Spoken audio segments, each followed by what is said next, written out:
Македонскиот народ и народностите во Македонија, заедно со братските југословенски народи, предводени од своите најверни синови на чело со Тито, со пушка в рака се кренаа во нерамна борба за да го остварат својот вековен сон, слободата.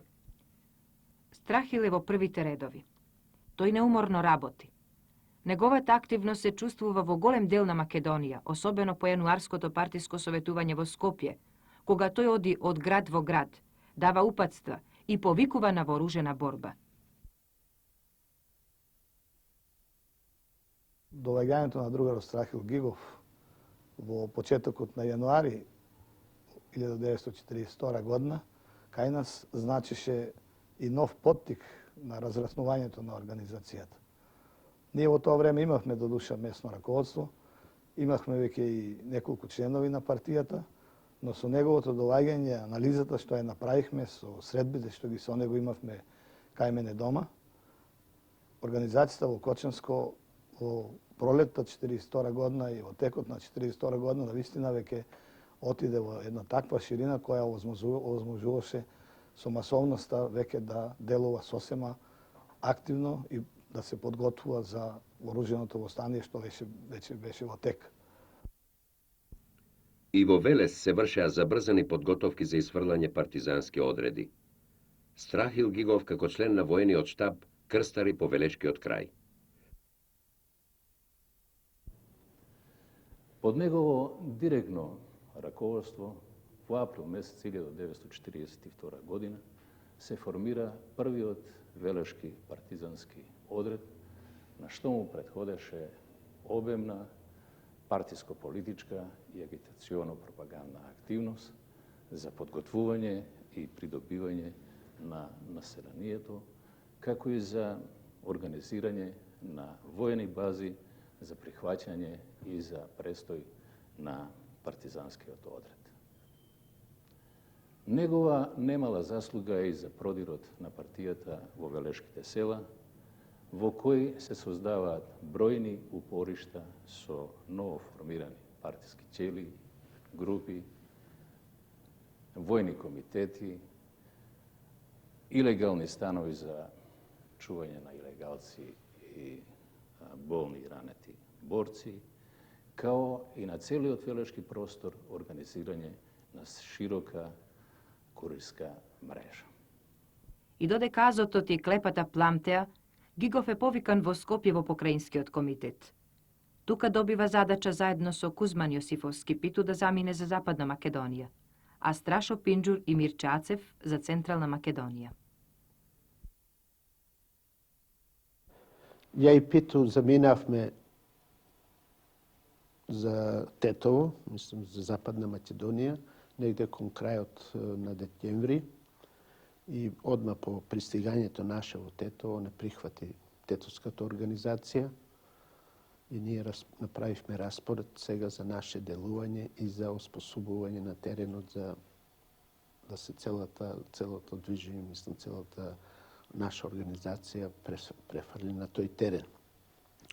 Најважно ни беше у прво време да го способиме Тетово и каналот за префрлање на илегални борци и луѓе.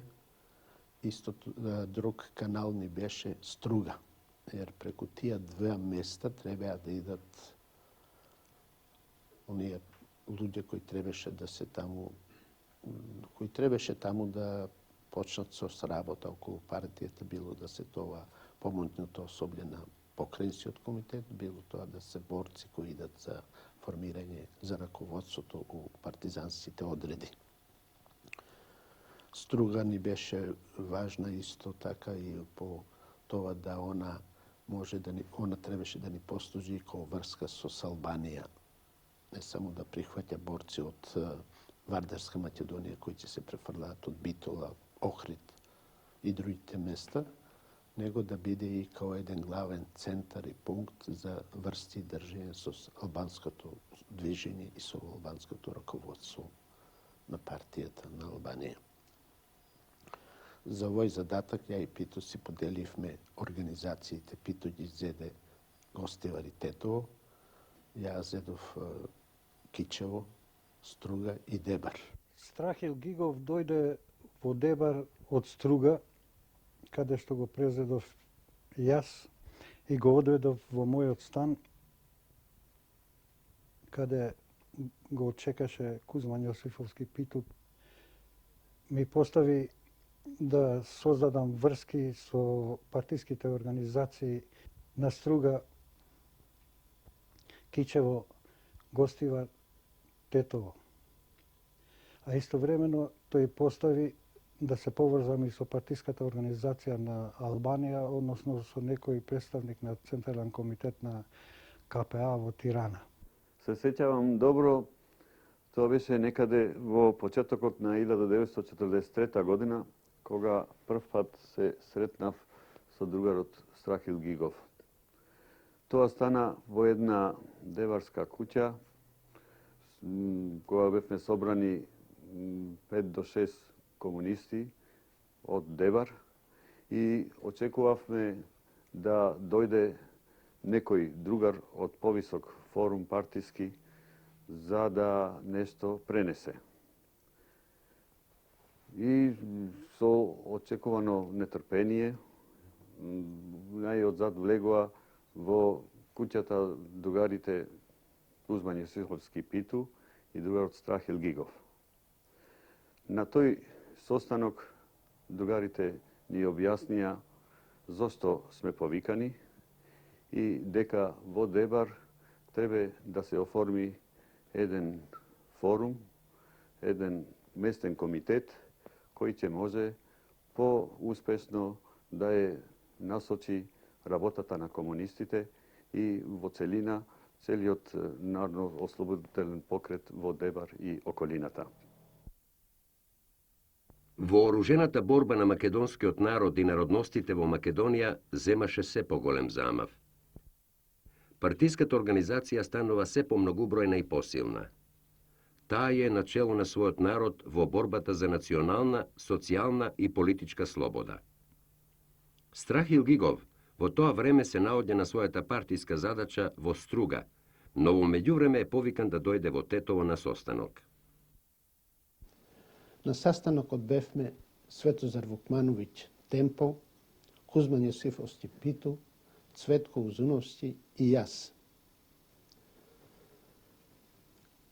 Тој sastanak беше оној sastanak кој за нас, мислам, за комунистите у Македонија представуваше историски пресврт у понатамошното работење и действување на самата комунистичка партија на Македонија. Тога и на тој sastanak Темпо ја образложи одлуката на Централниот комитет на Комунистичката партија на Југославија и другарот Тито за формирање на Комунистичка партија на Македонија, со што се остварија и решенијата на четвртиот пленум од 1934 година, кога се донесе на тој пленум одлука да се на национална основа формираат комунистички партии во сите национални единици во Југославија. Тој е момент, мислам, од големо историско значење, за тоа што после толку долг период, кога беа 1937 година формирани Комунистичката партија на Словенија и Комунистичката партија на Хрватска, сега се остварува и таа замисел, односно и таа одлука, да се во најскоро време формира и Комунистичка партија на Македонија. После една пообширна дискусија и на предлог на самиот другар Темпо, беше кажано да у прво време треба да од Централниот комитет влезат што помал број на луѓе, а покасно како ќе се развива борбата, како ќе се луѓето понесујат со таа борба мислам и докажуваат, така да постепено се шири Централниот комитет и да он треба да брои еден поголем број. На оваа седница у Тетово во Централниот комитет влегуваме следните другари. Другарот Лазар Колишевски, Мара Нацева, Кузман Јосифовски Питу, Цветко Узуновски, Бане Андреев и јас. Ovaka sastaveniот Централен комитет даваше гаранција да он може да ја поведе Комунистичката партија у Македонија во нови задачи, мислам, и у нови победи.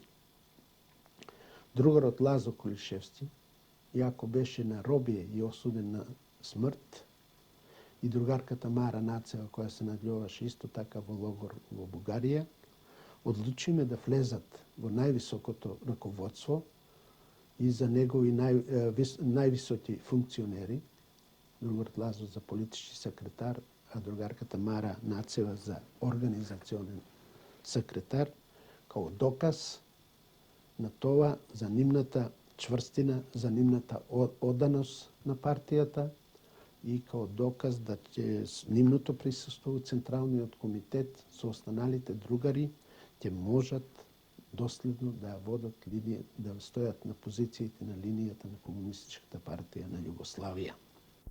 Со формирањето на Комунистичката партија на Македонија, ние можеме да видиме и колкава беше у тоа време далековидноста на другарот Тито, како другарот Тито ги сагледаваше оние најсуптилни моменти во борбата, во народно-ослободителната борба и на кои основи може да се мобилизираат што повише маси против борбата против фашизмот. Формирањето на Комунистичката партија на Македонија, македонскиот народ и народностите во Македонија го примја со воодушевување. Тоа беше еден од решавачките настани во историјата на народно-ослободителната борба и револуцијата во Македонија, во градењето на братството и единството меѓу македонскиот народ и народностите што живеат во Македонија.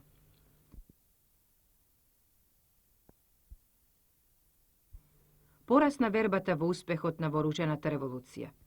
Растеа партизанските единици, се разгоруваа нови револуционерни жаришта. Народно-ослободителната борба во Македонија зема се поголеми размери. Создадени се силни жаришта во Западна Македонија, во Кичевско и Дебарско, Гевгелиско, Тиквешко, Велешко, Кумановско. Со оглед да се, мислам, народно-ослободителната борба и политичката акција во Македонија се повише развиваше, се наложи прашањето за едно партиско советување од поширок маштаб, кај што ќе се донесат некои на тоа советување и некои историски одлуки. Тоа советување беше исто така темпирано да се одржи на 2 август, да се нашата народно-ослободителната борба поврзе со борбата од Илинденското восстание и да му се даде печат да е тоа исто има карактер на народно восстание и нашиот покрет е неразделив синџир ланец од таа борба која води македонскиот народ со векови за своја национална и социјална слобода.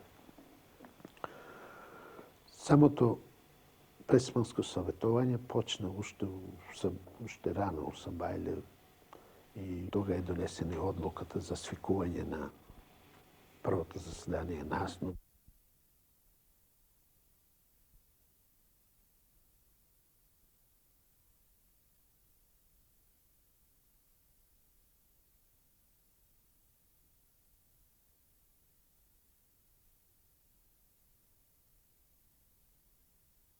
И како круна на сите војнички и политички успеси, по 4-годишната тешка и крвава борба, дојде и вториот Илинден.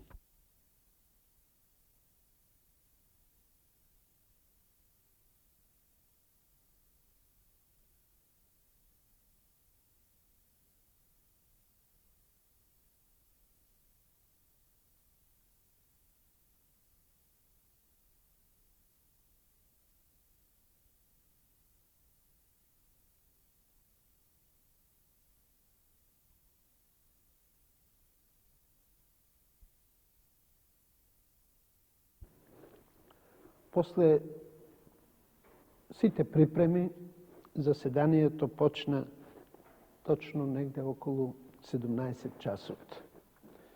Веќе 17 часот сите делегати и гости кои беа присутни на првото заседание на АСНУ беа smesteni во салата.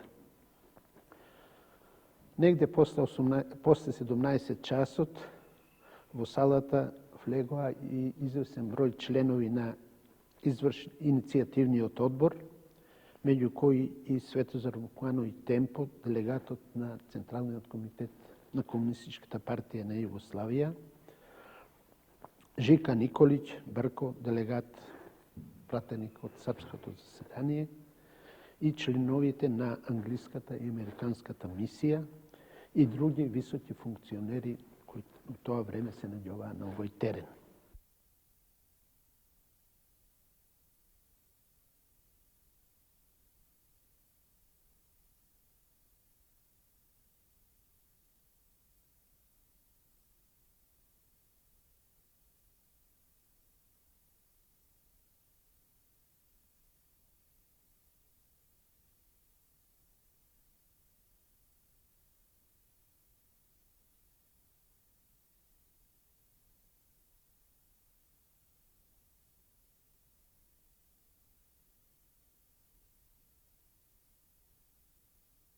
Со сето ова, македонскиот народ уште еднаш се потврди као равен правен член на нашата заедница на Федеративна Република Југославија. Тоа беше оној догаѓај кога македонскиот народ повторно, после 10 векови, после пропаста на Самуиловото царство, поново се здоби со своја државност, со своја држава и со свое правителство. Президиумот на АСНОМ имаше и функцијата на правителство, на влада, кој президиум се грижеше за се онова што се збиднува во новата формирана држава. Времето кога се одржа заседанието на АСНОМ беше далеко поблагопријатно за нас, за тоа што во тој период веќе нашите единици беа далеко надмочни, далеко имавме веќе оформена Народно-слободителна војска на Македонија, која беше способна и сама да се справува со непријателите. А непријателите од ден на ден беа се заслабени и све помалку можеа да даваат отпор на нашето движење. Така веќе се тие денови почнуваше да се говори за капитулација на Бугарија, за големите промени што настануваа у Бугарија со менење на владите и една несигурност, така да после веќе 9 септември отпадна и вториот сојузник на Хитлера, фашистичка Бугарија капитулира под снагите, мисля, под напорот на нашата војска и на саветничките, а нарочито на војските на Црвената армија, кои продираа кон Бугарија од исток. Сето тоа му даваше посебно белег на онова се што се збиваше тие денови овде, у самиот Прохорчински, у цела Македонија, да победата веќе се назираше и у најскоро време. Масите, народот ја почувствува да ќе дојде и во градовите и селата на цела наша Македонија. Така да крајот на септември, почетокот на октомври почна ослободувањето на Македонија, по кое ослободување зедоа околу 64.000 добро наоружени и формирани во разни единици, бригади, батальони, бригади, дивизии и корпуси.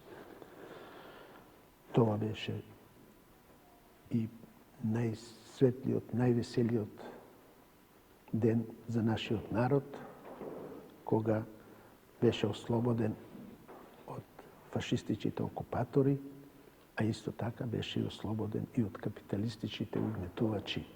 Да сега веќе осамна слобода, потполна слобода, кога работничката класа, заедно со работното селјанство и со напредната интелигенција, имаа власта во своите раце. Долго очекуваниот ден светна. Остварен е вековниот сон. Македонскиот народ и народностите во Македонија, заедно со другите братски југословенски народи, под водството на Комунистичката партија на Југославија и другарот Тито, со пушка в рака ја извојуваа својата слобода. Ја изведоа социјалистичката вооружена револуција.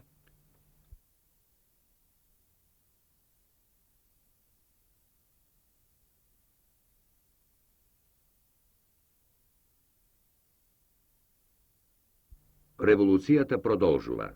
Се обновува и изградува разорената татковина.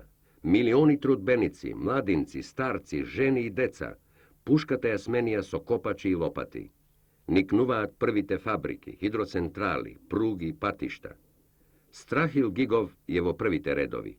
Сега, место на војното поприште, во битката за изградба на новата држава, социјалистичка Југославија, на разни високи партиски, државни и општествени функции.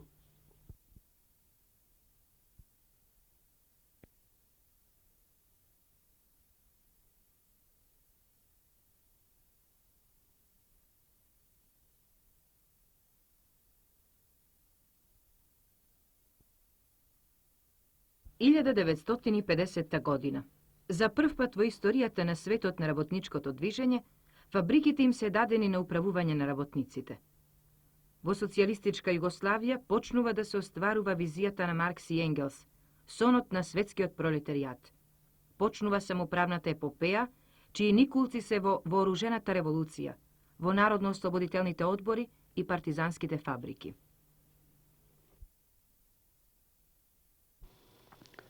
Тоа во прво време беше доста тешко, jer ние немавме никакво искуство, осим онова што го знаевме нешто теоретски, што оставиле Маркс, Енгелс и Ленин, али практично до тога и немаше никаде у светот.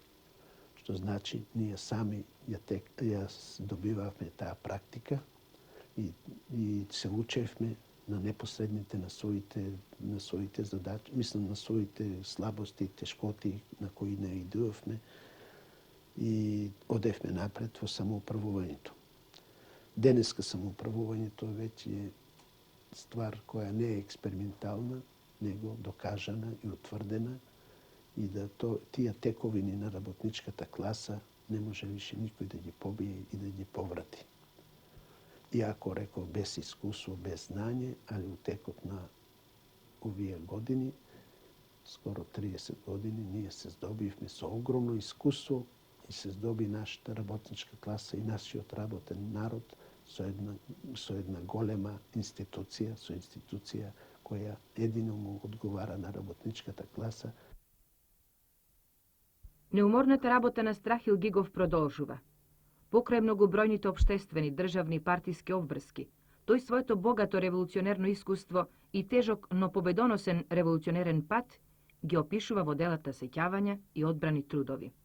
Тој, како активен, непосреден учесник, двигател и протагонист во југословенското работничко и комунистичко движење, во народната и социјалистичката револуција, во современата Титова самоуправна социјалистичка епоха, можеше така живо, пластично и веродостојно да даде одговор, а и да покрене низ исклучително клучни прашања кои повеќе од половина век ја тангираат нашата современост. Книгата Сеќавања доби историографски карактер. Ред клучни проблеми, што таму се досегнуваа со внимание, бараа посинтетизирано до објаснување и до оформување надвор од рамките на мемуарското кажување. Токму тоа денес го добиваме со новата книга на Страхил Гигов со овие негови одбрани трудови. Со нив се збогатуваме со уште поверзирано познавање за најсуштествените и најсодржајните процеси од развојниот пат на македонското и југословенското социјалистичко, работничко и комунистичко движење помеѓу војните од времето на народната и социјалистичката револуција. Новата публикација на Страхил Гигов, која вечерва ја представуваме на јавноста, настана како резултат на необичниот напор и на своевидниот долг на авторот, не само да ја посведочи својата доследност кон борбата и дејноста на работничката класа, на која животно и сесрдно и беше посветен преку азбуката на револуцијата, туку и преку непосредно пишуваната реч, како суштествена цел во револуционерната акција. За самопрегорната револуционерна работа на Страхил Гигов, што започна пред 50 години и се одвива и ден денеска, неговите гради ги красат голем број општествени, државни и партиски признанија. Орден на народен херој, орден на јунак на социјалистичкиот труд, орден на народното ослободување и многу други. Делото на овој наш македонски и југословенски револуционер продолжува. Пример за сегашните и за идните генерации како се остваруваат идеалите.